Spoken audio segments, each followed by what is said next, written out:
internet sound means we are now here live on our halftime report, our daily show where we break down stocks, options, any financial instrument that applies to trading in the stock market, commodity market, currency market, and so on and so forth. Welcome. We've got the coaches here from Tackle Trading as always. If you're a veteran of my community, welcome back. Hashtag Team Tackle right in the chat. And if you're brand new to the show, coming in for the very first time, subscribe, click the bell, come back and join us each and every day. A couple things. Today's show, we had a consumer confidence report come out in the form of economic data. We'll look at some of the numbers, see if there's any kind of market implication.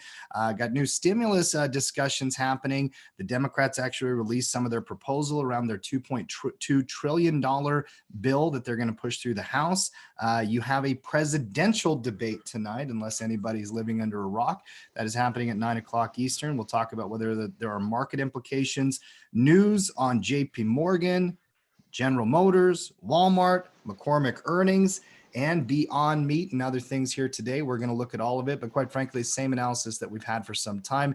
Technical battle on these markets. Let's bring in the crew here. We've got Matt doing analysis, Mark doing analysis, Noah's running the screen here, and I am your host, Coach Tim Justice. Matt, how you doing first off? I'm doing fantastic, Tim. I'm excited to be here with the crew. I always get excited to hang out with halftime crew, though. It's one of those moments in my day I look forward to, just to kind of hang out, break down the market. So I'm excited to be here. Yeah, I'm excited too. And, one of the things I think is on everybody's mind here today, and we got to tackle it just from a market perspective, is this presidential debate here tonight, Matt. 9 o'clock Eastern, the first of the presidential debates. We're 35 days away from election. It's caught the attention of society, obviously. Everybody seems to be focused on this. What is the market implication here, Matt? Well, it's the first presidential debate, and we have a rich history of first presidential, second presidential, and third presidential debates. I keep thinking that there could be a market implication, but I keep coming back to what is unknown here, right?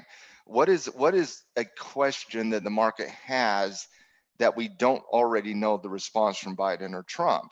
The topics tonight are going to be Trump and Biden's records, obviously, but the five primary topics are the Supreme Court.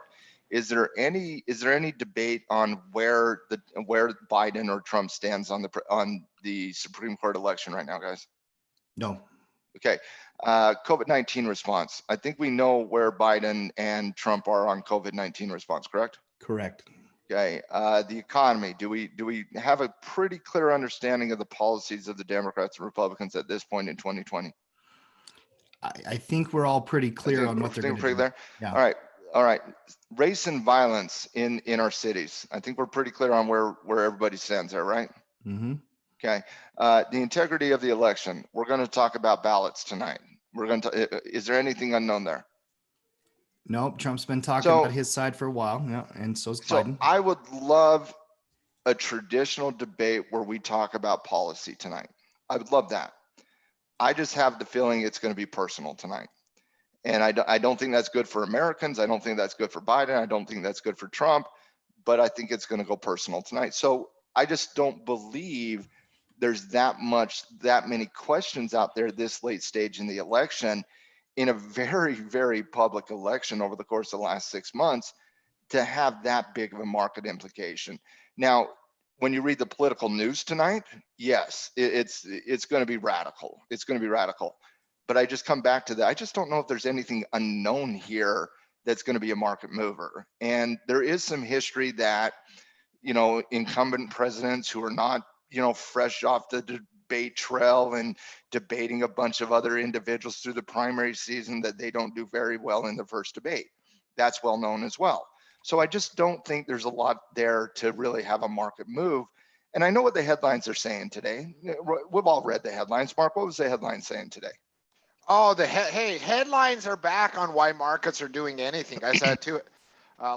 Yesterday Dow ended up higher on hopes of stimulus package, and this morning stocks slightly lower as Wall Street awaits presidential debate. So they're back to giving causation to why price is doing what it's doing. You got to love the causation headlines, or the market hit the 50 and the 20-day moving average and just simply held at resistance. Mm-hmm. That's really all that happened today. The market's not waiting for the presidential debate to get through, because guess what, guys? We get another one of these next week, and we get another one the week after. So no, the market held resistance on a day where there was not a lot of news, where there wasn't a lot of economic or political news to really drive the market through resistance. There wasn't a lot of corporate news.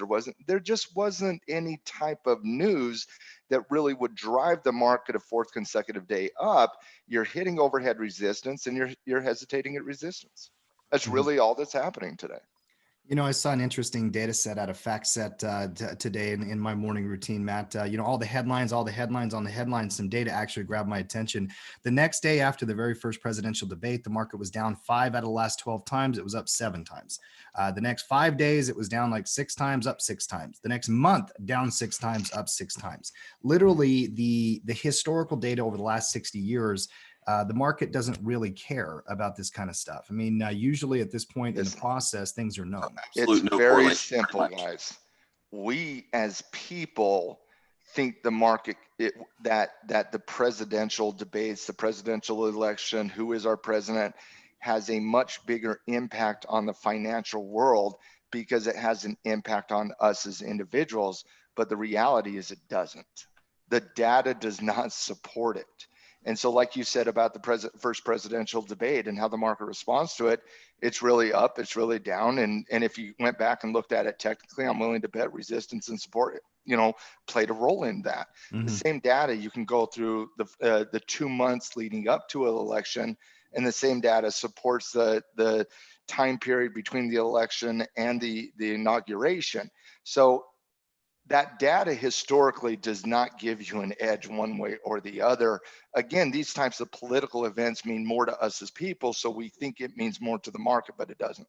Yeah, I agree with that. Mark, is there anything here? I mean, you're a game theorist. You try to look at all angles from it. I believe we're all on the same page of this is a nothing burger right now. But is there anything here that we might not be thinking through in terms of the reaction to the debate tonight? Listen, I mean, you might see headlines tomorrow morning that says market up or down because somebody said something. And then that price action by 1 p.m. will be absorbed and it would be back to normal. So, you might see some causation headlines, but it will be quickly absorbed and nothing will be felt by midday tomorrow. And obviously, I do want to do a thorough technical breakdown here, Noah, in the chart, and then I do want to talk stimulus. Let's actually discuss stimulus first, though, Mark. Then we'll do the thorough technical breakdown. If I can say that 3 times fast, I'll be winning the day. Marky, we did get some updates from Nancy Pelosi, the Democrats in the House, that they did release about their $2.2 trillion stimulus package and proposal. I read through it. I was interested in some of the newer notes that I did not see in the previous package. Can you give us the details on what that proposal are? Well, the 2.2, the big details from my perspective include 238 for state fiscal relief and 179 billion for local relief, both of which Trump has previously said remains a non-starter. Trump and Republicans have said, nope, we're not going to bail out states. We'll bail out any corporation that wants a handout, but states and local governments not going to do it.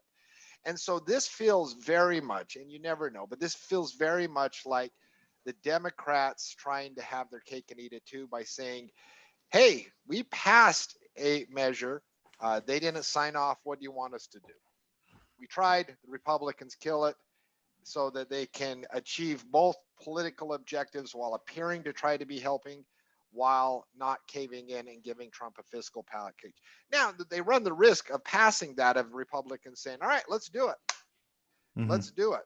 And so that would be the big thing. But as long as state and local, it would take the Republicans to do a 180 on state and local relief for that to get passed if the Democrats say, nope, this is happening no matter what. Now, those figures are significantly down from the 1 trillion in state and local aid that were in previous bills. So, that is a 60% clip off of that number. So the big hope here, if you want that fiscal package passed before the election, which what are the odds of that, is that the Republicans say, all right, no, good, fine, 400 billion, we'll do that. Let's get this done. And then you'll have a stimulus bill before the election. I do get that, and I do understand that perspective, but I think that what you said there is very important, because if they do pass a bill in the House, it's going to come up for a Senate vote. Matt, we are moving the conversation at least forward. There was one new item in the bill that grabbed my attention. They also want 120 billion for restaurants, bars, and food trucks, actually, to help make up some of the COVID response. A lot of the other numbers, money for schools, money for $600 a week federal add-on for the unemployment benefits, payroll protection, $1,200 stimulus checks. That was all there in the past as well. Number down on the state relief. Matt, do you think they're making any progress here? I do think they're making progress. They're talking. As long as Pelosi and Mnuchin are talking, there is a probability, maybe not an edge, but there is a probability factor of them getting a deal done here. And over the last 2 weeks, we've talked in the halftime report about, okay, what, making up those numbers like we did yesterday, right? When, what was it? Citibank said there's a 33% probability of it occurring or whatnot. Mm-hmm. So yeah, I do believe the more they talk, the more likely a deal gets done. There's no doubt. It's when they stop talking where it's like, okay, now it's on, now it's over. But as long as Mnuchin and Pelosi are talking, and as long as Pelosi keeps inching down, and as long as Mnuchin keeps inching up to meet that magic number where both parties are comfortable with the stimulus, or with is it the extension of the CARES Act? Do we have a name for the act? The HEROES Act. The HEROES Act. Oh man, they're so cute. The names they give these we things are so heroes. Save the for cheerleader, save the world. giving you money. Save the cheerleader, save the world. But heroes, get out of here. That's so cute. I honestly saw that on Twitter and I thought it was like sarcasm and a joke, but they really called it the Heroes Act. Yeah, the Heroes Act. Yeah. Oh Lord Almighty! All right, the Heroes Act. Like a VA makeover or something. That should be the Heroes Act, not an inflationary package. Yeah. Anti-Hero Act. The Anti-Hero Act. All right, but no, in the Heroes Act, I just don't know if I'm ever going to get comfortable with saying the Heroes Act. I just keep thinking politicians and heroes. Okay, so the Heroes Act, as long as they keep inching down and inching up, a deal can get done here. And it's that magic number. What are the Republicans comfortable with that number? Because the Democrats are comfortable with any number. If that number's 3 trillion, 4 trillion, 10 trillion, 20 trillion, it does not matter what the number is. They're going to be comfortable with that number. But it's the Republicans that have to be comfortable with the number. And as long as they keep talking, and as long as Pelosi keeps inching down, remember, Pelosi started these negotiations and Mnuchin started these negotiations, and Mnuchin was at like 700 billion and Pelosi was at like 3.5 trillion. Mm-hmm. And so they're obviously working towards the middle here. And I don't know why this is so difficult in negotiations for people. I really don't, because I've done a lot of negotiations in my life and literally they all meet in the middle. They all do. So if you start at 3.5 and you start at 700 billion, let's settle at 2.2. And guess what? That's where they're at now. They're at $2.2 trillion. So, if that number's comfortable for the Republicans and, they're looking at doing what's right in their opinion for America, there's going to get a deal done. But I personally still feel like politics is going to play a role here, but the probability has to constantly increase a little bit, little by little, as long as they're talking. Mm-hmm. Yeah, I still would be shocked, right? I just can't see it happening. And maybe it's just a half glass is half, or glass is 23.67% according to Morgan Stanley full. I don't know, right? I just can't see it happening. But it feels like a poker moment here, Mark. You're a poker player where, if the Democrats do push, they're pushing all in, right? They're saying, hey, we're passing this bill in the House. Republicans are going to have to vote on it, and so they'll be their feet to the fire there, having to make a decision. That would be interesting theater, no question about it. And that does at least put the process in play. I don't know. I mean, I'm with you guys. I still think it's very low probability. What numbers did we come up with yesterday? We just kind of made I think I did 13.48. I was 9% for Nick Foles' jersey. Yeah, I was 13 for Dan Marino. Yeah. Okay. I can't believe you would even do that with Nick Foles and Dan Marino. I threw that in there just to trigger you, Matt. Tim and I are going to we're going to sneak in a Nick Foles reference once a show for the next 732 shows. So. And I'm telling you, nobody cares besides you guys. Yeah, but we'll enjoy the hell out of it. That's true. Noah, break this chart down technically if you can. I mean, outside of some of these areas that we've been. Hey, Very quickly, Noah, will you add the 20 and the 50-day moving average? Because that's what's acting as resistance today. Mhm. And Noah on mute, adding his moving averages gives me a little bit of joy. You know, Hold on, no. Why did you ruin that? I you was want to enjoying see that how for a slow I second. can go? a nice moment of All right. silence, right? Yeah. And Matt, what moving averages do you like out there? I know Team Tackle already seen all of our. Oh, a filler buster question. like- yeah, love that. throw it in there. Love that. I'm a standard old school traditionalist from a moving average perspective. I like a simple moving average of 20, 50, and 200. I like a 9 EMA as well to help understand short-term momentum and moving averages. So and by the way, I like my 20-day red and my 50-day blue and my these 200-day colors are green. And Sacrilege. No. you think politics drives people crazy? The debate over the color of moving averages. That's the real issue here. That's the true debate in America. No, and what you had, ahead, and Mark. this is classic moving average statisticals that I've analyzed forever.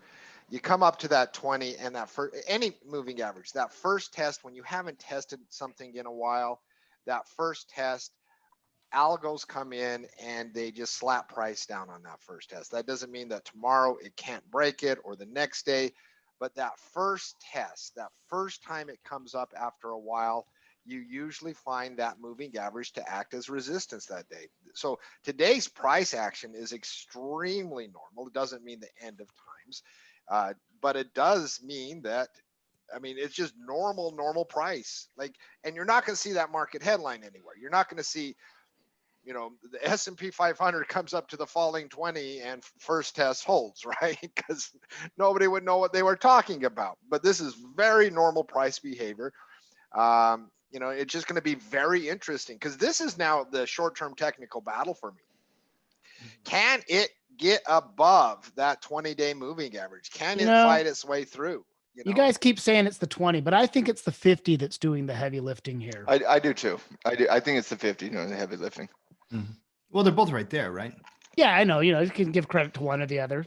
Sure. Well, either way. And that, you know, and it goes to what we've been talking about on the way up. You have a lot of resistance levels, and you know, even if you cleared these moving averages, you got that real clear horizontal resistance level at around 34. And so on this rally that's been occurring, you just have a lot of junk, a lot of crap it has to fight through in order to regain momentum, regain trend. Can it win that battle? Yes. Will it eventually win that battle? Yes. But it's just knowing that there is a battle and that it's not like it was in July and in August where you didn't have resistance, where you had clear momentum. Much different situation from a technical perspective. Mm-hmm. Noah, can you give me a thorough read here? Where's resistance? Where's support? Intraday chart as well. Go down to either a 30 or a 15, something like that. You bet. Well, I think what you have here as far as the resistance zones, technically kind of a triple whammy, where you have the 20 and the 50, which we've already talked about. But you also look back to the left and you see this old support zone back in here where it's tested. So when we break that down intraday, if we pull in enough data, you'll actually see a price ceiling in this same neighborhood as well. So you've got both of those things going on. I think some of the interesting chart nuances, Tim, that a lot of people wouldn't catch is the size of the rally range. So this previous rally back in here, you know, it's kind of a subdued little rally. It didn't put in too much energy. The last rally is a little bit bigger after we see some slowing momentum. So this is what we'd watch for. You know, maybe you could think forward and see like a, you know, inverted head and shoulders forming. If it comes back down, retests down in here at the 3,300 zone, maybe you start to see it come back up. It'll be interesting to see how it plays out. I've been watching it intraday, Tim, to see if it's going to hold this little support resistance line. So we got 30 minutes, and here you can see some of the old support resistance neighborhoods where you can actually see it kind of testing on that intraday and watching to see if you get a little, you know, just a shallow pullback and then maybe prices resume the upward climb, or if you're going to see it fall deeper and come back down and retest that intraday moving average, then maybe the 3260 ballpark, maybe 3250 ballpark, somewhere in that neighborhood. But let me back that out to an hourly chart. Let's get a little bit more time here. I might want to load up a little bit more history. Let's go pull in at least, I'll go 90 days. So I have plenty of it. Here's that old support zone back here that I was talking about. You can definitely see that. Just right in there, just came up and tested pretty cleanly off it. It's tested that support zone, once, twice. And then over here, it's acting a little bit like resistance. So you've got a trifecta of technicals. And I totally agree with what Mark was saying. You're not going to see a headline that says, market sells off of, technical catalyst like 20-period moving average. No, that's not usually the headline, because then they have to actually teach that. And that's not really what's going to get clicks. So we get that. We've talked about that in the past as well. Matt, where's your next test here? Where do you see the next test here for the market from a price perspective? This is an inside candle, light volume day, hit the moving averages, pretty common price action after a 3-day rally when we're trying to form, a new developing kind of pattern. Now, what are you seeing here? Well, 3360 at this point is that major level of resistance that we've been talking about. That's right where that 50-day and that 20-day kind of are converging against one another. You reclaim that, you do have some fairly clear error for about 40 points up to 30, right in that 3400 by 3420 level, which we talked about before. That level gave out as a support level. It is now going to act as that new resistance level. So when you're looking at this from an intraday perspective, ultimately from a daily perspective, you're looking at 3400 by 3420. And so if you can break out of 3360, which is now the intraday resistance level, and again, right where that pocket of moving averages is, you got to target 3400. You break 3400, 3420 is the next. So you got that zone of 3400 by 3420. The key for me for this market to really build a trend, and not just for us to overreact on any one given day, is that 3420 level. If you can break out of that, you should have some momentum to the upside. Mm-hmm. No, and I'm talking on daily charts, not on intraday charts there. Sure. Give me the NASDAQ if you can. Looking at all the indexes, obviously the S&P 500 is the big one that we analyze first. The NASDAQ has been the top performer for the year. And I do see a subtle change in momentum. They're similar, in terms of price action, but there is a subtle difference here. Noah, give me a read on this NASDAQ.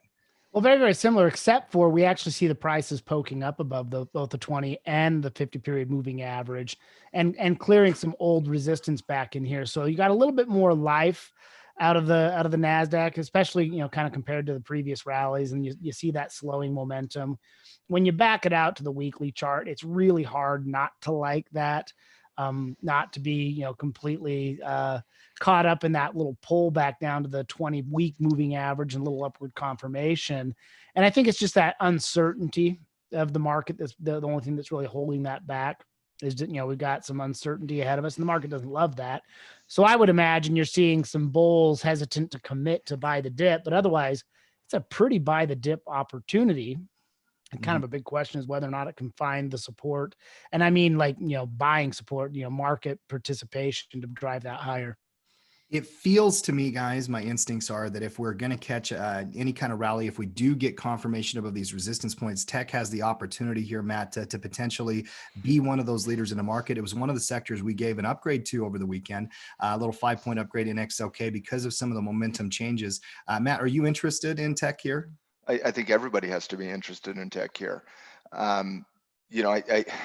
We overreact to daily charts quite often as traders. There's no doubt, because we're all kind of in the moment, right? We overreact to being in the moment.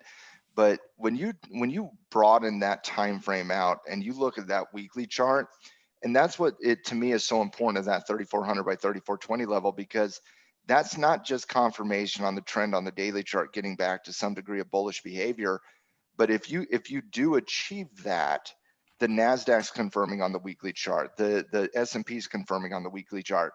And guys, when you look at that weekly chart, no, and I'm on the lag on this, but no, if you could go to that weekly chart real quick. Yep, I'm already there. Yep. I was on YouTube, so there's a little bit of a lag. But if you look at that weekly chart very quickly, if going fast forward in 2 months from now, and I know there's a lot of variables between now and then, but don't you look at that and you say historically that's a pretty easy pattern on the weekly chart? It's seductive, that's for sure. I find it really attractive. It makes it hard for me not to want to rush in and buy. And again, probably the only reason I'm hesitating is just I'm looking at some of the uncertainty ahead, which has more to do with just, some of the geopolitical stuff in markets. I think it's going to hesitate a little bit. Mhm. Yeah, and it certainly could, but I sometimes I do believe that we let those unknown certainties impact our analysis, Oh, for right? sure it is. It's affecting my thought process. Like it's hard for me to escape it. Yeah. So yeah, and so if I'm just looking at the chart and I'm turning off the, all the noise, it's extremely beautiful pattern. And given any other set of context, I'd probably just be a buy the dipper. And I'm not saying I won't be buying some of the dip, but it's just one of those things where it's like, No, Tackle buys the dips with confirmation. I mean, we're not the first dudes to jump off the 45-foot cliff. That's Yep. We want to make sure it's safe first, right? Yep. But I just look at this from a weekly chart, and I just can start to see these time frames aligning. And I said yesterday that last week it was really cloudy. The week before that, it was really cloudy. It was hard to project outside an intraday chart in the last few weeks. But now you're starting to see, multiple time frames start to align. It's starting to get a little clearer out there. And to me, if this really does start with the intraday chart reclaiming that 3360 barrier, but once you start taking the, walking up the stairs and you reclaim 3360, all of a sudden that acts as a support. You start talking 3400, you then start talking 3420. And all of a sudden, as that intraday chart constantly confirms to the upside, and we're not there yet, we're hitting resistance today, anything can happen. But as that continues to confirm, all of a sudden daily charts are lining up, weekly charts are lining up. And once that weekly chart confirms, I think it's go time, guys. Mhm. In the face of the uncertainty, I think it's go time. I agree. And especially even if you get that confirmation with the double whammy on the daily confirmation at 11,500, absolutely. This is a beautiful chart. Mark, it's hard to take context out of your brain when you're an analyst. I get that, but can you get behind a tech rally if you see confirmation here? These are your timeframes, my friend. Listen, I have no problem with the trade and all. I mean, I'm going to be personally just very conservative until I get a legitimate sentiment shift catalyst. Like, there is nothing wrong, even in neutral market conditions, to find that great chart and place a trade or two. But I'm going to until I get a sentiment shift catalyst, something genuine. Stimulus would absolutely 100% be that. I'm going to be a little cautious and pick my spots here and there, but not go too crazy. The only other news item from a broad market perspective grabbed my attention here today, Matt, was the consumer confidence report. Headline number came in very strong at 101, a pretty big jump from what I read. And there was also some detail in the report that grabbed my interest. Essentially, let me give you the short version of it. Consumers are getting a little bit more optimistic. The people who think that we're in good business conditions went up by 2%. People who think we're in bad business conditions went down by 6%. People who say jobs are plentiful rose by 2%, things like this. So we're seeing a little bit of optimism out of consumers. Was there anything from the report that grabbed your attention, Matty? No, not really, to be honest with you. I read the report today, and I don't understand what they're looking at. Mm-hmm. They're hopeful. Listen, like I'm a positive guy. I like to look at the positive side of things. I like to look at the glass half full type philosophy. Economically, I don't understand what they're seeing here today. Mm-hmm. Our small businesses are crumbling left and right. The labor market has been decimated, and it's not recovering. No, and Philadelphia Fed President Patrick Harker repeated calls today. Listen, the economy is on shaky ground, to say the least. And repeated calls for more fiscal stimulus to aid the recovery, and predicted that GDP will not recover to pre-pandemic levels before the end of the year. Pretty typical Fed speak that we've been hearing for months and months now. Give us fiscal stimulus, because this is not. I mean, they're so crystal clear on this, and it lets you know just how shaky the economy is right now. Yeah, I think maybe consumers are just talking their book. They're being optimistic. I don't know what they're looking at either, but that optimism is just subtly coming into the data. It didn't really move the market, by the way. Economically, when that report came out, didn't really have a big impact. And Mark, there was a lot of Fed talk this week, right? I saw a ton of speeches and there's whatnot. A lot of there are a lot of Fed speakers on the docket this week, and expect them all to say the same thing or some version, right? So. Yep. All right, let's keep flashing through the markets here, guys. Commodities next, if we can. Crude oil. And Matt, you were talking about watching that level below 39, below 37. We're getting a bit of a red candle here today. We're not confirming yet here below that 38 on this crude light chart. What's your read here on crude oil? A little red candle inside. Well, I don't have support at 38. I have support at 39, and I do have that confirmation to the downside, and your projection has to be down to 37 by 36. This candle here, yeah. Yeah, I think you have to call that if it closes underneath 39, which is an if at this point. But you do have a confirmation to the downside if you are closing underneath 39. And there is some news out there on oil. Azerbaijan and Armenia have started some degree of conflict, which is two former Soviet nations. And what that threatens is the 1.2 million barrel a day pipeline that feeds into the Mediterranean. So there is a little smoke or a little fire, and obviously oil's shown a little bit of decrease in price. But to me, I think oil was looking for a catalyst, and they got their catalyst. And I said yesterday, because I've seen these types of catalysts drive oil up, guys, Yeah, not drive oil down. Mhm. And so like the first reaction when you're talking about the threatening of a 1.2 million barrel a day pipeline is like, okay, that's going to suck out supply. And as that sucks out supply, conflict pushes oil up. But it's like I said yesterday, you know, when I was talking about the potential of the K trade, I said, I just feel like the projection has to be to the downside. And a lot of times, and not just oil related, but, you know, market related as well. When the market wants to push something, they're just going to use the catalyst as a logical reason to push something somewhere. And so I just feel like that the conflict that, you know, started increasing gave the oil traders a logical reason to start driving it down. So it's a little bit of an interesting, you know, political situation happening with oil. But for me, I just felt like the bias was to the downside, and you know, we broke the 39 level, and I do believe we're going to test support. Yeah, no, a chart risk is to the downside here, you know, outside the headlines. I mean, if you're looking at that, you got two red candles after, you know, the other two red candles, which sold off last week. What's your read here, Noah, from a technical perspective? Well, just that, like those two inside candles are putting in a little bit of a lower high. So, I mean, it came up, kind of kissed off that 50-period moving average. It broke down through the support, and that gives you that lower high look. So I do see the chart risk to the downside. You know, $40 has been kind of like a magnet price wise, like it hasn't really been able to break higher or lower. So I think that the downside risk is somewhat limited, but if it comes down and retests this little support zone down here at 35, 36, ballpark right here at 36, if it breaks that, you've got downside risk to 30 before I see any real strong technical areas that might prop it up. But in the meantime, I think it's going to continue to consolidate inside. What are we saying again? Don't test the resolve of the kingdom. Do not test the resolve of the kingdom has been our favorite quote for 2 weeks here. By the way, no, yeah, we're testing. We're testing it. Some of us are testing it. I gotcha.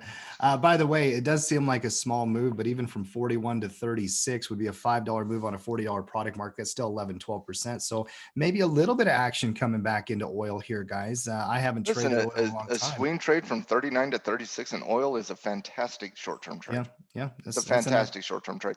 But you can't get aggressive underneath 36 here. 36 is major support in the short term. And the buyers of oil, they're going to buy at 36 because exactly what Noah just indicated. There's nothing there until you get to 30. Mm-hmm. Yeah, that will be that next major test, and we still don't have confirmation on that. Another chart grabbing my attention here today is gold, guys. A couple of 2-day rally back into old support here, and attempting to find a little bit of a pivot. Maddie, you know, there's obviously a lot of noise as we rally back on gold that is going to have to be contested. 1900 is the round number. Old support, new resistance. Falling moving averages are coming to play as well. What's your read on gold? Here's your resistance levels on gold right now. 1900, 1920, 1930, 1950, 1970, 1980, and 2000 and 2010. And I think you just pulled those numbers out of a hat, Matt. It sounds like a lot. He just rattled them off so quick. I was trying to keep up. I'm Listen, I'll wait for you to break down the intraday chart. All right, I'll break it. Oh yeah.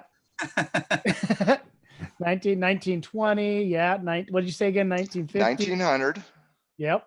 It's right where the 90 EMA is. Agreed. 1920. Yep. Okay, right where the old historical support level is. 1930 is right where the 20-day moving average is. 1950 is right where the 50-day moving average is.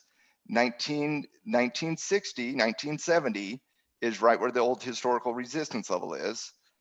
2000 is the significant whole number, and the previous pivot is 2010, 2020. All right, I stand corrected. I just wanted to give you. I also pulled those numbers right off. I was watching Lost last night, and that's also the numbers on Lost. Oh, you watch Lost. So He has to revisit that ending, I guess. listen, you guys are claiming it's the worst ending of all time. I have to confirm. I'm sorry. I need to get confirmation on that. Prepare to be But- disappointed. Yeah, I probably will be massively So wait, are you going to disappointed watch yet again. every season to get confirmation, or just the last? Listen, I am a notorious night owl who has insomnia. That's in every Yes, season. I am watching every Oh, wow. episode. You have That's to a watch every commitment. season, because if you just go straight to the ending, you're not in that mindset of everything that led up to it. You have to watch Yeah. every season. You have to. See, John, that's what happens when somebody questions me in from a charting perspective. They get the detail and the answers. It feels like a lot No. of resistance points, by the way. So It is. My point when you is, rattle them is off, I'm don't like, oh. overreact to the 2-day rally off 1850 in gold and think, oh, now it's the time. It's not. Look at UUP for a second. UUP is the indicator I'm looking at. I'm not looking necessarily at gold right now. I got UUP on a bullish retracement right now with gold doing a bearish retracement. Until we see that shake out, you got to look still as a stay away on gold right now. Yeah, there's a lot of noise in the short term. We definitely need clarity before we do something with that. I see, Noah, you have moved on to the dollar inverse correlation with the gold product that we were just talking about. And Matt, you were expecting a pullback in the dollar. Where would you be looking for it to kind of try to find some support here as it's broken into a new pivot? Well, you are, and we broke this down on Monday. On yesterday, we broke it down on Friday. We talked about it in our reports over the weekend as well. The gold chart is one thing, but when the dollar starts moving, you've got to start taking into account what the dollar is doing here. And with the dollar being overextended coming into the weekend, even with the news today out of Azerbaijan and Armenia, the dollar still came down today. That's the power of technical analysis, because the dollar actually spiked against the Turkish lira, it spiked against the Russian ruble, it spiked pretty aggressively against some of those emerging market currencies, and yet the dollar still came down today. It wants to test support. That's what the dollar is craving right now. And so you're looking at that first test of support right in that 25-30 range, right where that 9 EMA is. So you're looking at that short-term momentum test of support. And this is so important to see this continuation on the dollar if it does hold support. My projection, though, and kind of what I'm waiting for on the dollar is seeing that 25-20 level, right in that 25 by 25-20 by 25-25 level, right where the old resistance level is in the reversal pattern. That's also right where the convergence of the 20 and the 50 are happening. The 20 is also now golden crossing above the 50-day moving average as we speak. So that 20-day moving average is certainly going to play a role in the analysis on the dollar. I got this as a bullish retracement testing its first area of support. I'm not sure if that's going to hold. I'm looking at the second area of support, which is the 20, the 50, and the historical resistance level in the reversal pattern. Absolutely love that. And I was going to chime in so fast if Tim tried to skip over this too quickly, because I see this as confirmation of a reversal if we get exactly what you just described. So on DXY, we're looking at 93.50, which is actually the preferred, but of course they need to fix $DXY on simulated trading. But I'm seeing confirmation of a reversal within the US dollar, and there are a lot of good pairs setting up. You have the euro. I agree 100%. You have the euro, you have the Swiss franc, which is usually kind of boring. You have a beautiful setup on the US dollar versus Swiss franc. You have other currencies like the British pound against the Aussie. Lots of good setups happening right now based on the dollar finally moving from its very boring past 2 months. If everything I said comes to light, could you sign up for a short euro trade, after a doji, say Thursday?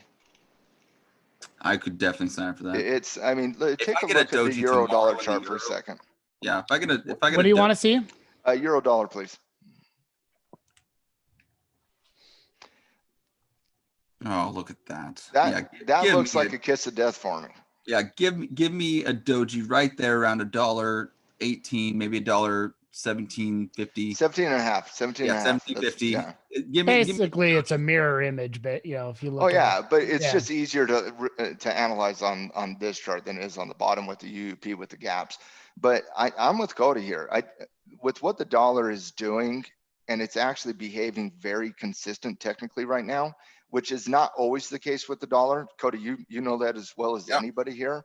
But the dollar and the currency market actually might be setting up for the best trades of the next week and a half. I actually think, and I was getting very excited. In the Forex report I did was we're getting movement, and because it's been boring and it sucks when the Forex market's boring. It's like, yeah, okay, nothing's really happening. For a Forex trader, it does. No doubt about that. But once it starts happening, it's like, oh, this is so easy, and this is beautiful. And Cody, would you agree with this? Like in the stock market, it's a little more exciting because there's always a pattern you can find somewhere. Yep. But as a currency trader, I mean, the level of patience you have to have as a currency trader is far, far higher than the patience as a stock trader. Absolutely. And your daily routine, just looking at the 8 major pairs and even looking at all those pairs against each other, I can scan through the Forex market in less than a minute and decide if I'm making a trade or not. It is the most fun market in my opinion. The simplicity of the market is actually something that I think is an advantage to currency traders. But again, it really revolves around what the dollar is doing. And there are times when weeks to months where the dollar is doing absolutely nothing, right? And in that environment, you can't just sit there and try to force trades in that environment. But I'll tell you, I don't trade a lot of currency any longer, outside of just every now and then. But when they set up from a technical perspective, I think that's a skill set you want to have to be able to trade currency. When the stock market gets a little crazy, there's typically a market out there that gets a little easier.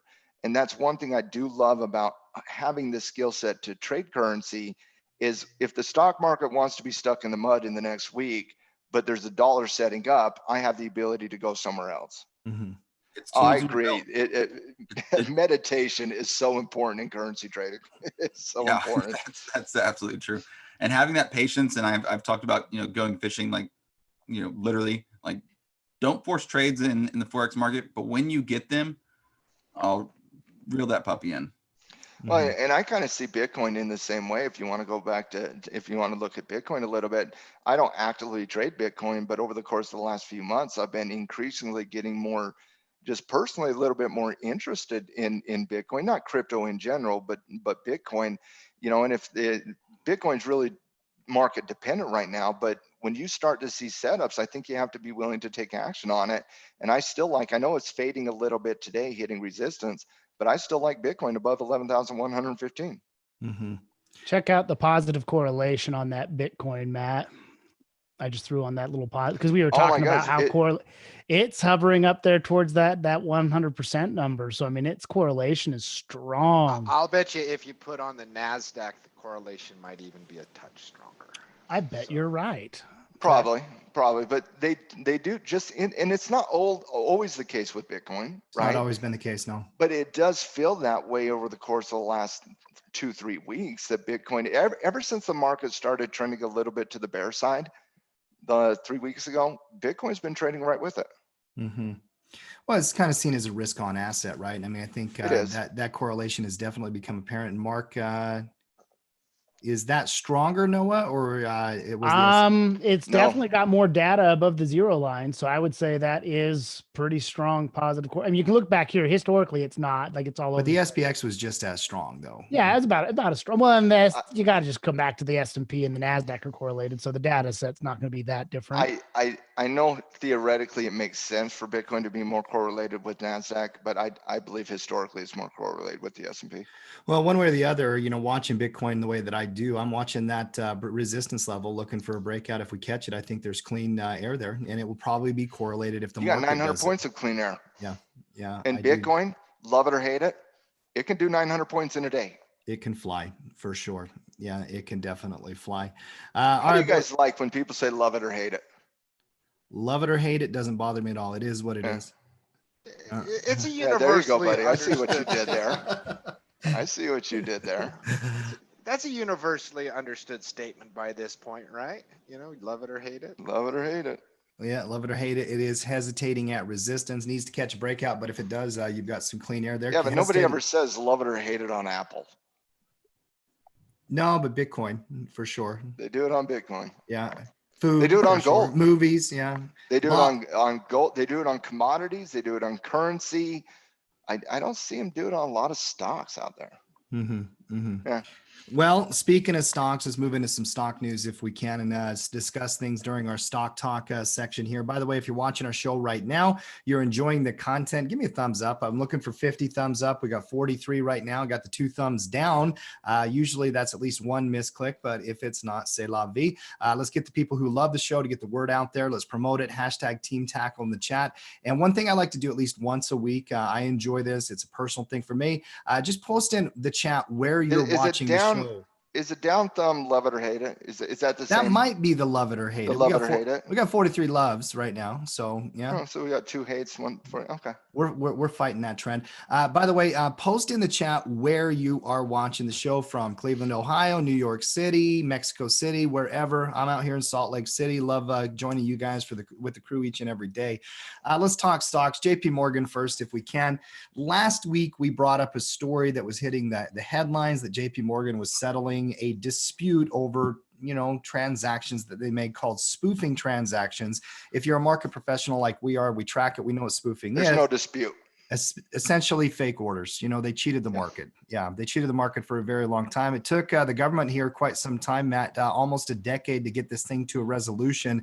JP Morgan is set to pay $920 million to resolve these probes from 3 U.S. government agencies over alleged manipulation in metals and treasury markets. Matt, what's your take? My take is very simple. Sometimes I long for the days of when we used to exile people. That's all I'm Exhal's gonna too say. soft. Oh, he had to take a deep breath before he just destroyed the banks. He had to take a deep breath of like, how do I say this What nicely? do you say? I mean, I'm disgusted. So this I'll is say I'm disgusting disgusted too, like, behavior. Yeah. It's absolutely disgusting. I'm disgusted with the government too, by the way, No, taking I'm- 10 years to figure this shit out. Are you kidding me? Listen, I mean, come on. They had it figured out on the individual that went to jail for 20 years in a matter of days. The banks in corporate America play by a certain set of rules, and consumer America plays by a different set of rules. And that is more apparent today after the JP Morgan and SEC agreement to basically pay $900 million in fees when they made tens of billions of dollars during the illegal action. I think it's absolutely despicable. I think it's disgusting. I think the regulatory bodies of the government are disgusting and should be disgusted with themselves. This is what banks do. I'm not shocked at some bank doing this. That doesn't, nobody should be surprised that JP Morgan was caught with their hand in the cookie jar, basically, doing illegal behavior. And there should be people in jail, but that's not how corporate America works. Corporate America and the banks work under a certain set of guidelines, and it's disgusting behavior. And unless the regulatory bodies are going to do something to put a deterrent in effect, banks like JP Morgan, banks like Goldman Sachs, banks like Morgan Stanley, and so on and so forth are going to continue to do illegal behavior. If you or I did something like this, the equivalent thereof in our life, we would be going to jail for several years. Absolutely. Anybody watching this show, especially the 2 people that put the thumbs down, would go into jail for this. Matt, would who go to was jail. the kid? What was it out of Britain that It was spoofed the out market? Britain, And yeah, he went to jail for like 30 years or something. Like he's 20 still years. in jail now. 20 years. Yeah, 20 And all years. he was It doing was like a running young- one algorithm out of his mother's basement. Yeah, That's all he was like a young kid, like 19 years old or Yeah. something, that learned how to do this. So he's in jail for 20 years, and JP Morgan, they pay a But fine that doesn't even affect their balance sheet. yeah, but if he was an employee under JP Morgan doing the exact same thing, they just would have paid a fine. It's He wrong. would have gotten a It's bonus. He would have gotten a bonus and a stern, and air quotes, slap on the wrist. Listen, Mhm. all I know is this: J.P. Morgan is fighting tooth and nail to get to the king of the hill, the most hated bank out there, and it's going to be tough to get past Goldman and get past Deutsche Deutsche Bank. Bank. But I'm close to putting them above Goldman. Deutsche Bank just, I mean, What's the bank Coach Greg hates? Is it he hates the HSBC. HSBC? Yeah, they're Yeah, the he ones hates they're the one that HSBC. funded Enron's crap. Yeah, That's that bank. They listen, were on dirty money. this is never going to stop unless government regulators find some degree of morality. It's never going to stop. Mm-hmm. And what I want to How would know government is regulators what go one after of the those, banks and when I'm the going to banks are lobbying them? widely speculate in conspiracy theory mode who got paid off here. That's what I want to know, Mm-hmm. because that is a nonsense agreement from JP Morgan. Question in the chat that I don't know the answer to. I got to admit my ignorance on this one. What do they do with the money, the 920? What's the Probably government do give with it all to money? Yeah.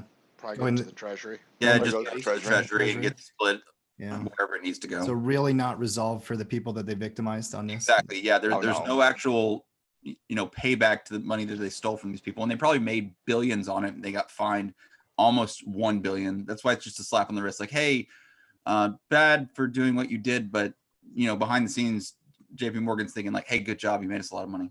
Mm-hmm. Yeah, Adam, I think you're right. And Matt and Mark had confirmed it. I think it does go to the Treasury. Goes to That's Treasury. probably most likely. Next one here, Mccormick, if we can. One company that did post earnings. And Mark, I'm actually going to throw this one to you. It feels like a company that's right up your alley, a food-based What's company. the McCormick symbol again? MCK. MCK. If you're an at-home cook, you've probably bought McCormick spices at some point in your life. McKeeson No. Corporation? No. MKC? MKC. There we go. Yeah, there we are. Mark, they did post better than expected results, but more interesting to me personally is they announced a 2-to-1 stock split. We talked about stock splits a lot here recently. It's a different kind of company than the Tesla and the Apple, obviously. Doesn't have the market steam here. They reported $1.53 a share, I believe, $206 million in net income. But the quote from the CEO I found interesting. Our results for the third quarter continue to be significantly impacted by sustained consumer preference for cooking at home. Matt, you're an at-home cook. I'm an at-home cook. I buy a lot of McCormick product as well. Mark, interested in this company at all? McCormick's a good company. It really is. Trend's awful right now. Consumer good company. They make so many of those different spices that you see when you go down the spice aisle. If you don't recognize the brand name, next time you go down your grocery store aisle and get to the spices and look up, and you'll see whole rows of McCormick, huge brand name, huge product placement on grocery store shelves around the world. So great consumer goods company. Report was decent, and they have benefited. They've been one of the stay-at-home winners, if you will, in a roundabout way, as people do more cooking and dine out less. And when you cook more at home, well, I don't know about you, but there's very few things that I don't use something for in my cooking, right? Some spice or another. So decent earnings report, enjoying a trend of increased cooking at home. Yeah. And But I've got to give even without that, people are going to be cooking at home a lot, moving forward. So I've got to give them credit for all of those things, Mark. And obviously 2-to-1 split indicates the stock, the board of directors feels bullish about that prospect, but I just don't have the stock on my radar. It's never been one I've traded. I do see that it can trend at times. Anybody here interested in this stock? Matt, you got any interest in McCormick? Not really, no. Yeah.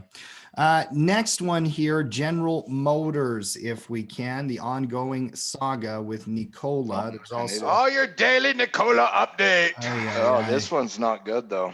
There's a couple of them not good, and one from the GM side, the other one from the accusation side. I don't think the accusations mean much for the stock, but further kind of fire there. I don't know, Matt. Give us the news, Matty. I don't even want to. Two people are accusing the ex-CEO, Trevor Milton, of sexual misconduct and whatnot. Nikola obviously has been under huge pressure. They're now getting class action lawsuits from investors. I've been seeing them hit the wire all over the place from law firms that are going after two women that were not of age. They were 15 years old. That dude, I don't know the dude, but he's not had a good month. Has anybody had a worse month than Trevor Milton? I guess If this is true, I don't care. He was 23 years old. I honestly don't care. I was talking to Cody about it pre-show. You do anything against a kid, you need to be exiled. Yeah. Yeah. Well, and GM even made a statement here today about the transaction, basically, saying our transaction with Nikola has not closed, and that is accurate. They have not closed the deal 100%. We are continuing our discussions with Nikola. We'll provide further updates when appropriate or required.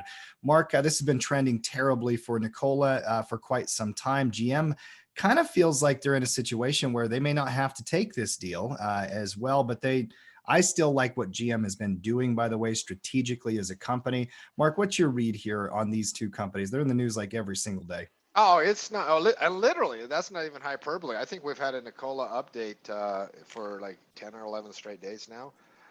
The deal is expected to close tomorrow. It's going to be interesting to see if that does happen. The Hindenburg Research, who are just relentless, out with another note. Basically nothing really new, but saying, hey, when are you just reiterating some of the previous things they've said? This is, I love theater, and Nikola has been great theater in recent weeks and probably will be great theater moving forward. So I love the theater of these things. I think Nikola is one of the 2020 stocks for the hyperbolic, the blow off top it had. A company that doesn't have any revenue. It's great theater. Now, whether you want to mess around investing or looking at it, hey, this stock needs to be on a stay away, do not touch, get the hell out of here until we understand exactly what's going on with this news. So, I agree.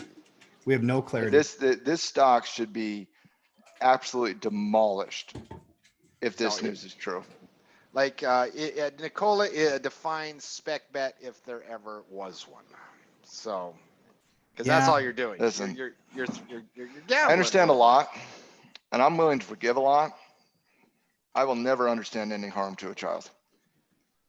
No. So, well, he is no longer CEO. He's no longer part of Nikola. So you're right. You know what? He's going to make about $1 billion on the sell to GM. Yeah. Troubling. I mean, the whole thing is just crazy stupid. And, the reality is I'm looking at this chart. I can't imagine a spec play here, Mark. Listen, there's nothing here.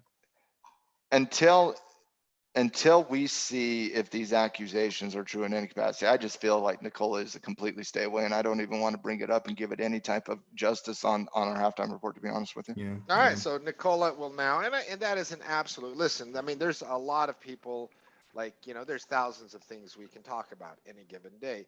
The exile list. Exile is the word of the day. Exiled. I think Nikola is on the exile list. I like the exile list. On the exile list. So Nikola, it has been I don't know. Hertz, Nikola. Is Hertz on the list? Oh yeah, Hertz is on. Hertz is on the list. Hertz on the list. Nikola's on the list. Yeah. Gregory, Tesla. Not kidding. That was the analogy I gave earlier today. We need Gerard Butler from Law Abiding Citizen. Yeah. Next one here, let's move on. Tesla, if it's on the exile list, we got to respect the list. I mean, there's no question. Tesla here next, they are announcing, Elon Musk was talking about the IPO of their Starlink company, Mark. Pretty interesting over the next year or two. Obviously, it's not going to happen tomorrow, but this has been something that people who love Elon, who are the fanboys, they've been wanting to see something with their space program, not just SpaceX. It might pave the way there. But Starlink, actually, they do bring in, he's estimating about $30 billion a year in revenue down the road and whatnot. Mark, would you have any interest in a Starlink IPO? Yeah, listen, the time Elon Musk says one thing that comes to fruition on a prediction, I will be interested. It's 30 billion. The guy speaks in hyperbole. I'm sorry, he does. Never anything ever comes to fruition based on his projections. So. Didn't we learn yesterday though? Space is cool. I mean, shouldn't we just space is cool? Space is cool kind of movement. I just read this headline. I'm like, oh, people just get so hyped up over anything this man has to say.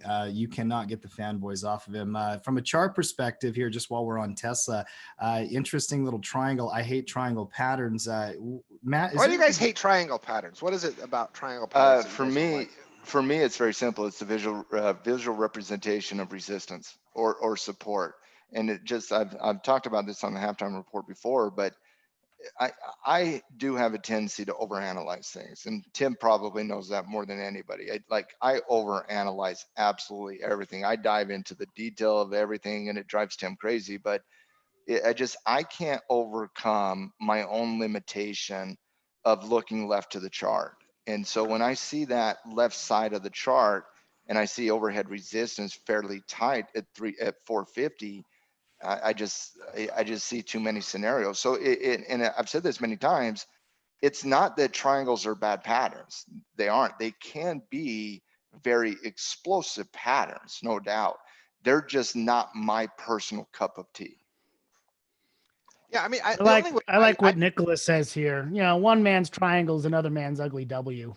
No, It's true. It's true. It's true. That's very insightful. There is nothing wrong with with like ascending triangles. I love ascending triangles. And the reason I love ascending triangles is because you have a horizontal level of resistance you're puncturing through. Mhm. And so left of the chart, there's clear error, versus on a symmetrical triangle, there isn't that clear error. And so you're looking at and again, I'm not saying a symmetrical triangle is not legitimate. It is absolutely legitimate and can be explosive.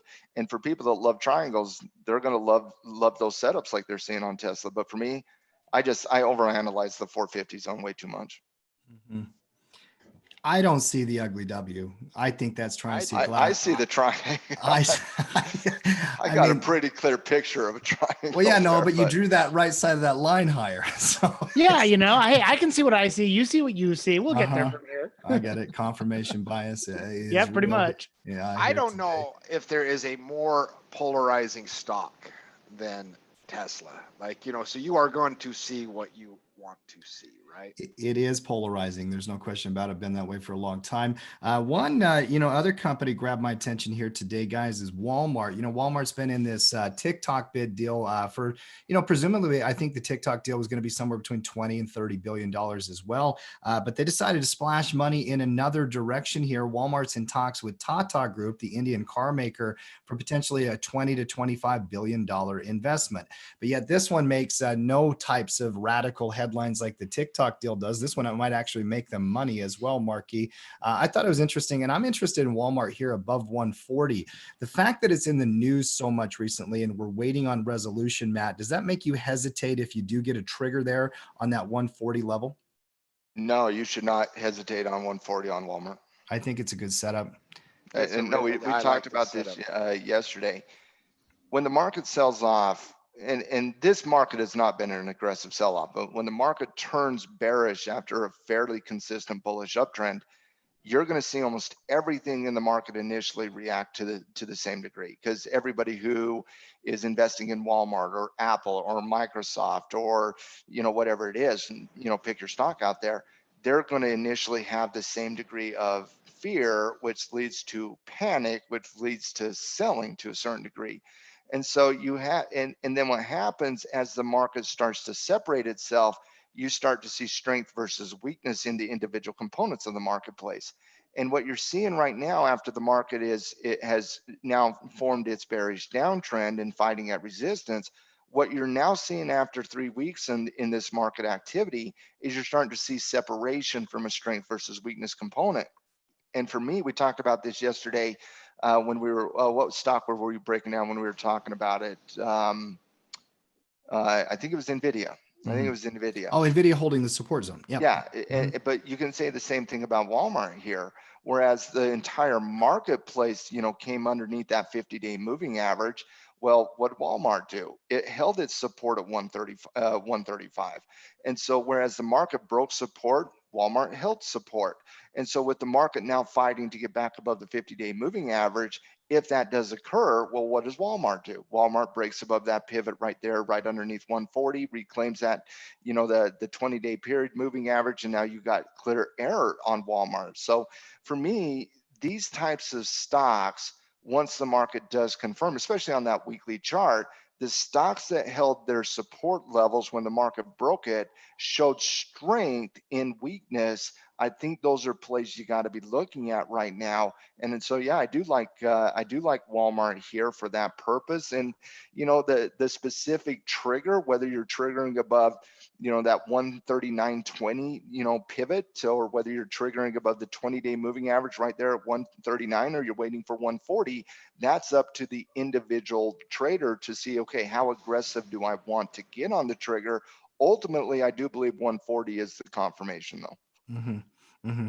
And it's a different type of breakout than the one that developed there in mid-August, Noah, because in mid-August, when you had that failed breakout happen, that was around the earnings report, right? Yep. So we were talking about news-driven stuff that was happening then. This would be a non-earnings type of thing, and you've got clear technical triggers. You don't have earnings for a couple months.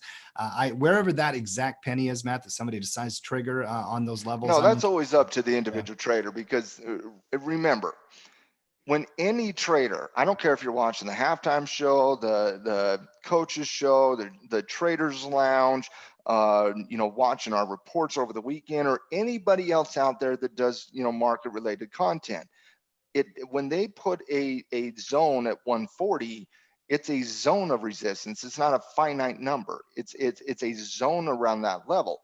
And so it's up to the individual trader to make that determination of how aggressive versus conservative they want to be. And so there are multiple levels of resistance here. You have a resistance right there at 139.20, right where it coincides with the 20-day moving average. An aggressive trader would see that, a breakout of 139.20, and they'd say, okay, we're breaking out. I want to get aggressive and kind of front run the momentum, right? And there's nothing wrong with that. The conservative trader says, well, that's fine. I want to see the aggressive traders actually be successful, and then I want to jump on board with that momentum and be a little bit more conservative there. And so it's really up to the individual trader to understand who they are to determine where they want to trigger. And I'm just using Walmart as an example, but it's a pretty good example of aggressive versus conservative triggering. Yeah, I like it. And by the way, other note on Walmart happened today with Beyond Meat, and bring up the Beyond Meat chart if you can here, Noah. Walmart. Kind of interested here. Yeah, I think you have to My be. My interest is peaked a little. Well, the price response is impressive. We'll break that part down. The news is impressive as well. Walmart agreed to triple the distribution of the Beyond Meat burger to over more than 2,400 Walmart locations. And, we've been seeing these distribution deals out of Beyond Meat for a while here. The stock has been a back and forth stock there for several months, but now you have a higher pivot high. You have a potential breakout developing. Matt, what is your interest gauge at here? On what scale? Let's go 1 to 10. So if 1 is JP Morgan and Nicola right now? No interest, yeah. Okay, and 10 would be gold? Yeah. Like traditionally gold? Mm-hmm. Okay. Beyond Meat, I'd have a 6 on Beyond Meat right now. I'm interested, but I'm more interested not in the daily trigger here. I'm more interested in the weekly chart here. Mm-hmm. So on that weekly chart, I think you're seeing a little bit of an opportunity start to develop on Beyond Meat. Weekly, go ahead and hit that weekly chart if you don't mind. Back it out. Hold on. You got a pretty significant resistance zone that goes back to the initial IPO when it did the head and shoulders formation in the IPO. And so you had a left shoulder right there at about 167.5. The right shoulder was right there at about 167.5. Obviously, it had that blow off top all the way up to the high price at 239. But I'm looking at those shoulders in the chart here, and I need to go back to what you guys are looking at. I'm looking at those shoulders in the chart that also coincides with the top of the market with the economy reopening up play that we saw in May coming into June. That 167.5 level is kind of right where 165 to 167.5. It's a very volatile stock. That zone's pretty big. But if you can clear that, there's not a lot of movement up there till 200. 200 obviously significant whole number. It does have some historical evidence there as well. But there's a lot of clear air. And so because there's a lot of clear air above that resistance level, I think you got to be interested to a certain extent. Noah's getting pulled into a debate on whether it's a soup cup or a teacup. I don't know. Oh, Lord almighty.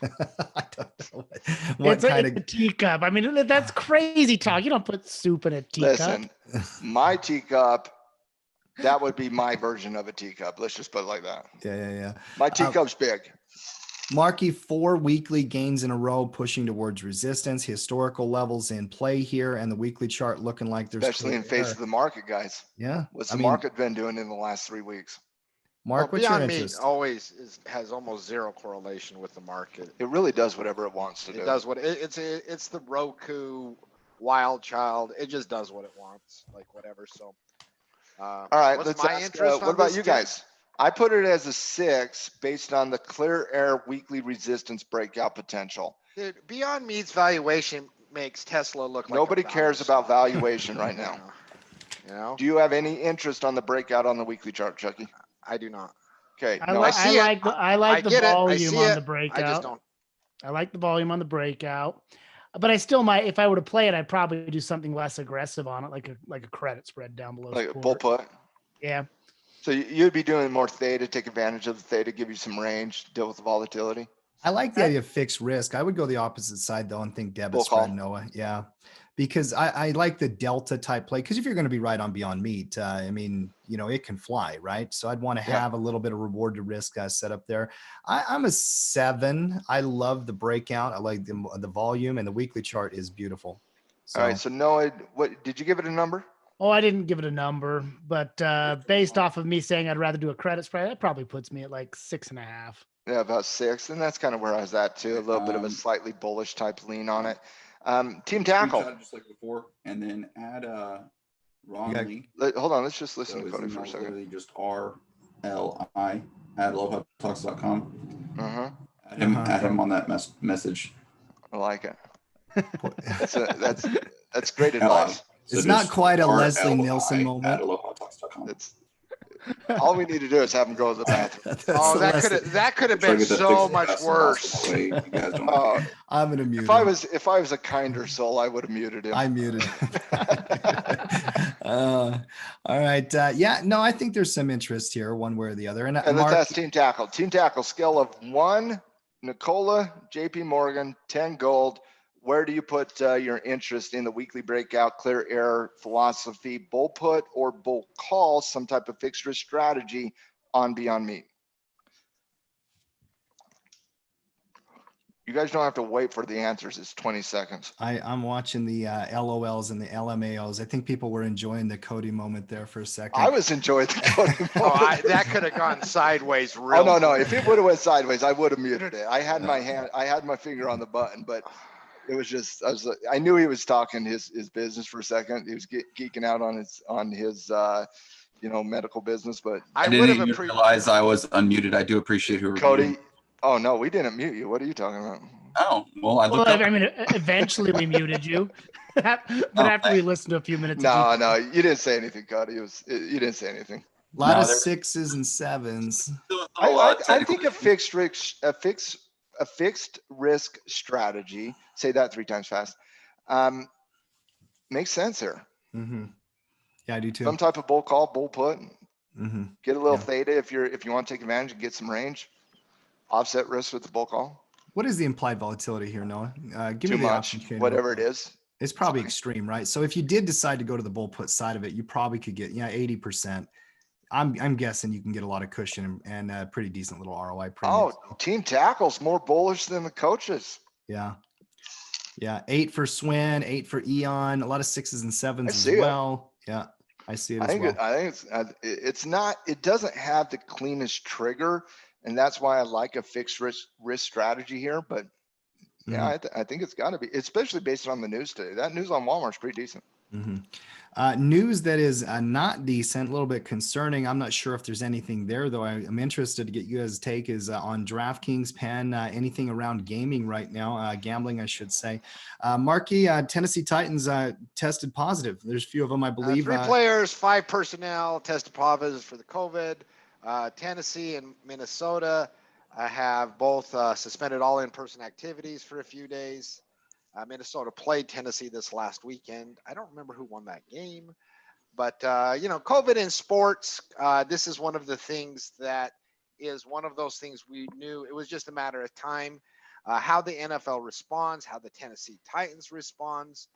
you know, it is one of those things, the one big wild card, because the NFL represents a significant amount of sports betting over the course of a year. People bet on basketball, people bet on baseball, people really bet on football. And so a huge source of revenue in anybody, whether it's MGM or Penn or DraftKings or whoever it may be, is going to be associated with the NFL. And so your first COVID headline was just going to get a little downward pressure on that. Still nothing to be concerned about the NFL season being canceled or anything like that, but it is worth monitoring, and it is one of those small risks moving forward. Mm-hmm. You know, I thought through this and I've been thinking we're only down 1.5%. The stock has already been up from 47 to 59 just in the last 4 days alone. It even hit a new intraday high, even on this news. You know, MLB had some cancellations of games they kept playing eventually. I think the Tennessee Titan facility is going to be closed till Saturday. Then they're going to reassess whatever they're going to do with that. I mean, eventually they're going to play Penn the games, and MGM right? are down 4+. DraftKings not feeling as much of the heat today. But MGM down 4%, Penn down 4%. So, you know, Right. I get it. It's a headline here today, something you got to be aware of. Matt, what's your read on it? My read is the market held resistance.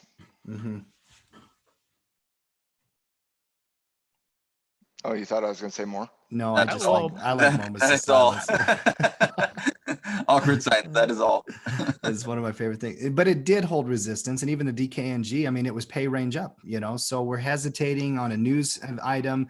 I think it's I noteworthy. don't know, We'll guys. see if it develops. I know this is the first news headline in the NFL, and the NFL is big, is the big player here.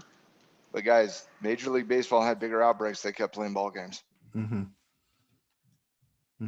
Yeah. So if the analysis leads to them not playing the game, maybe. But I think this has much bigger impact on the line of the games than it does the market. Yeah. They've been top performers, obviously, on our radar. They're going to stay right on my radar personally, you know, until something else really develops. you're a long DraftKings, aren't you? Yeah. I am. Well, does anybody think the NFL is not going to play games? No. No, So they're going to play. will this affect the amount of money being bet on NFL games? Well, because even if they don't play the Tennessee Titans game, somebody who's a gambler will go put a bet on another game, right? Well, I think you could see an increased inactivity on that game.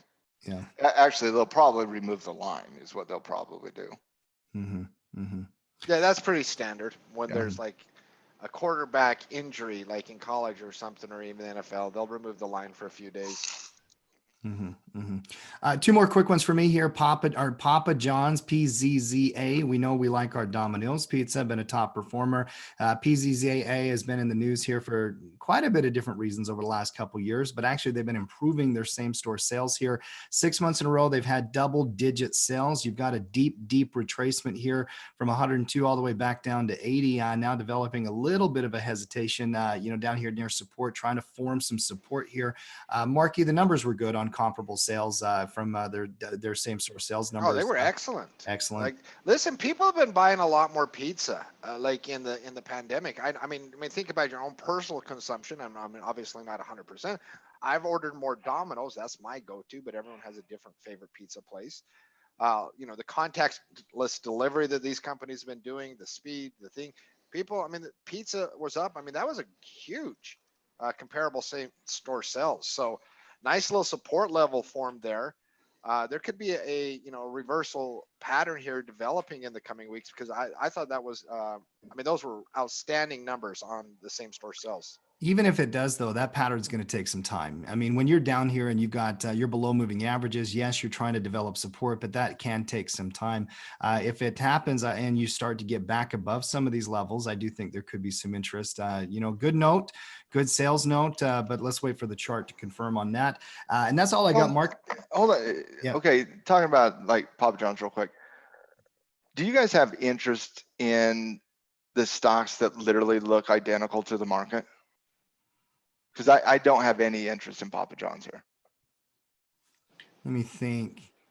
Apple, maybe. I mean, Why- Apple's very similar. in Well, market. Apple's a different beast, Right, but right. like Papa John's, like if I was choosing Walmart, Nvidia, or any stock that held its support versus something that is literally performing with the market, I'm choosing the strength and weakness argument. Yeah, I agree. Target, Nike. In fact, there were several, even here today, Danaher, who broke out. It was on our stock report. Nike on a little confirmation. I mean, like, give me a Nike here, no? NKE on the option. I just, if you're going to do Papa John's, I'm just like, why not just buy the S&P 500 then? Or even, I think stock picking really has been the play. I don't think we should be focusing, and I'm just talking to us as individual traders. I don't think we should be focusing on stocks that literally are correlated to the market in this. I really think we need to look at the Walmarts, the Nvidias, and the stocks that held up in the face of it. Well, from a short-term trading view, I would agree with that. Yeah, and that's obviously what I'm talking about. Oh, and by the way, we talked Nvidia yesterday. I like the development here today. I'm watching that one like a hawk. And it did find that support. It held. Now it's really rallying into that resistance, testing even a potential breakout on a day where the markets are down. So, well, okay, so you take Nvidia versus Papa John's. Not close. It's not close. No. You take Nike versus Papa John's. It's not well close. From a short-term trading point, I agree. I just like pizza long-term. Maybe just like pizza. Maybe you're just hungry. Maybe you're hungry. Yeah. Well, he didn't take the opportunity during the currency discussion. The one thing I found funny personally internally here is we talked Forex for 5 minutes and Mark didn't get his snack. I don't feel well today, so I'm not hungry. I see. That's usually your moment where you go and grab a little snack. Yeah, it is what it is. Guys, those are the notes I had today. Mark, I'll pitch it over to you. If you got the only other individual company news, UPS price target raised to 195 from 165 at Raymond James, rating the stock a strong buy. A strong buy by no, Raymond UPS James. Real quick. UPS. These two have been on our radar. FedEx. And we've been talking FedEx and UPS. Both of them, I think I just think it's one of the strongest areas of the market, like right now, as far as from a sentiment point of view. So that Argus upgraded Darden Restaurants to a buy rating from a hold and assigned a price target of 115. Talked about Their Darden. symbol again, DRI. DRI. And so we talked about Darden on their earnings last week. Everybody was very impressed with it. Chart looks constructive right now. A little 115 implies about 15% price upside from this point. So another, and Darden's gotten a few upgrades on that. And then news from Abbott. Hey, very quickly on Darden, Mark. I'd keep an eye on Darden. Darden's clinging on to that $100 level. You could see a high base type form here that could be a fairly decent trade coming up in the next couple of days. I also could see a momentum play above the high of today. The reason I wanted to bring it up is just that $100 mark just plays such a significant role in stocks. No, I mean, Darden's one of those short-term sentiment plays. I mean, I don't have any interest from an investing point, but it is one of those things that has a lot of positive sentiment coming off their earnings, right? And as we have earnings coming up in a few weeks on the broad market starting up, I love having a watch list of companies that already had a positive result on earnings that I don't have to worry about that. Darden should be on your radar from a short-term trading point of view. Final one I had on an individual company standpoint, and Abbott Labs, ABT, stock that I really like from a long-term vantage point. Canada agreed to buy almost 8 million of their COVID-19 tests after getting additional news on tests coming out of the United States, additional purposes. Tried to give a little hee-ho, classic drug down with the market, clearing moving averages, a resistance level at what is that, 108-ish or so, approaching up. But, if we get a nice breakout of that 108 level, any interest in Abbott from a short-term trading point of view? It's a position trader, isn't it? I mean, the way that it kind of performs, behaves. I mean, I see it. I would not fault anybody for taking a breakout on that pivot, but I think I would, if I was going to do something with it, I would probably map out a position trade, Mark. Over a swing trade. Position trade's probably a way to go, but Abbott's been having a string of positive news. I like the company. Tough trade though. That's a nightmare of a chart. Yeah, you'd have to trend or position trade it and believe in the. Yeah, you can swing trade it. Abbott's not a swing trading stock. It's not a swing trading stock. It is definitely a position trading stock. And if you put the weekly chart up, all of the mess starts to I like the weekly chart, and that's why likes this. Much more of a position trade. It's a lot prettier chart. Even going back to 2018, the trend, right? It's just knowing your stock's personality. Much better position trade, but you could have a position trade signal coming up on that. So, and that was the individual company news I had for today. Very good. That Very you good. did not cover. All right, boys. Obviously a day in the market that we're driving on technicals. We're waiting to watch. Back on the S&P as we get final thoughts here, Noah. We're watching these levels, little red candle inside, hesitating at those moving averages. Let's start with you, Noah. Any final thoughts you got for the team? Who's on the coaches show tonight, Mark? Oh, well, first of all, I get to say that because I'm on the coach's show. Me and Tyler, and we're going to be talking about the anatomy of a bottom. And we are talking about stock charts. Mm-hmm. Good. 6:30 Mountain, 8:30 Eastern. Come and join us for our coaches show every Tuesday night. The anatomy of developing a bottom. And I did see that makes sense because Tyler wrote the dollar on that. The dollar had a nice bottoming pattern here in the last little bit. Cody is on fire about getting his Forex. Cody's a hawk right now. Yeah. I am so. He's not a bull. He's not a bear. He's a hawk. He's pinpointing that dollar. Yeah. Right. One, by the way, Tyler did write a really good blog on the Tales of a Technician blog on developing a bottom on the technology charts, Noah. So I'm sure that will kind of flow into the conversation tonight. Marky, final thoughts. I'm watching. Well, listen, mine is a trading one. I'm watching the debates tonight. Listen, I know we all have a horse in the race, or at least we have a horse that we're supporting, even if it's lack of a choice. I don't know. But I think it is our responsibility as citizens of any country to be involved in the political process. I really do. And so I would watch the debate, and I would watch it with an open mind. I mean, I know that's hard, right? It's really, really hard. Watch it with an open mind tonight. Mm-hmm. I'll be watching. I know that. Maddie, final thoughts from you, sir? I will definitely be doing my civic duty tonight, watching the debate, and I hope the debate focuses on policy and not personal. If it focuses on personal, I'll check out. I just don't care about that stuff. I want to hear from a policy perspective. Matt, you might as well just check out in the first 30 seconds then. I know, and that's my fear, that it will just turn into some personal attack. But I am hoping, like mud monster fight is what it's. Hey, listen, Cody, I'm embracing the positivity of the world, and I am going to maintain my hopefulness that we do have a policy debate. Do you guys get food out? Like, I'm going to have the popcorn. I treat this like an event. I'm going to have the candy, the nachos, the popcorn. Get it all out there, but.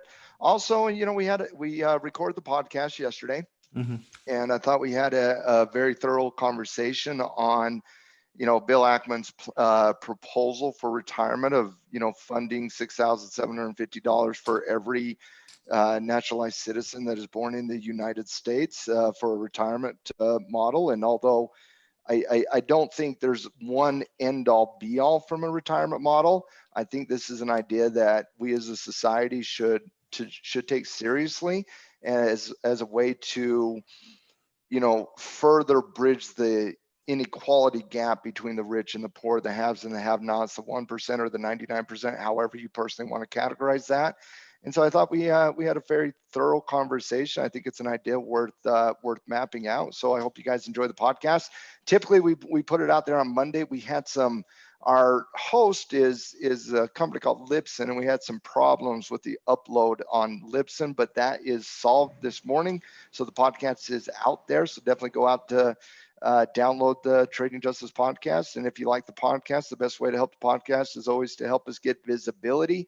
And that's iTunes 5-star reviews. That helps us get more visibility than anything else. So hope you guys enjoy the podcast this week, and we'll be back tomorrow to break down the market action. And I did drop the link in the chat, episode number 392 on the Trading Justice website, any podcasting app. And I enjoyed the conversation. I thought it was, there's a lot there to unpack, no question about it. The only thing I would tell you guys, go listen to it. And if you didn't listen to the first one, listen to 391 first, then listen to 392. It would be a great way for you to spend your afternoon here today thinking about some of these topics. And the only thing I'll say on it, and I'll let the podcast speak for itself, but it's not just the retirement problem faced in America that I think this idea is good for. and I'll let the podcast do the other speaking. Yeah. I enjoyed it. All right, guys, that is it for today. If you're out there, you're watching our show, we do this each and every day. Come back and join us 12:30 p.m. Eastern as we break down the market action, the news, the information. If you're new to our channel, you've not done it yet, subscribe. Click the bell. That way, when we do go live. And we have a lot of fun doing this. The big part of it is, though, just joining you guys as a community. # Team Tackle. Appreciate everybody out there. And if you're not yet a pro member of Tackle Trading, there's always the same simple and standard offer. We give a 15-day trial for free of our pro membership. There's a link in the chat and in the comments of every YouTube video that we have. Come and join us, or you can go right to the website. If you ever have any questions about that, buzz us an email, team@tackletrading.com. All right, guys, we are out for today. We will see everybody tomorrow.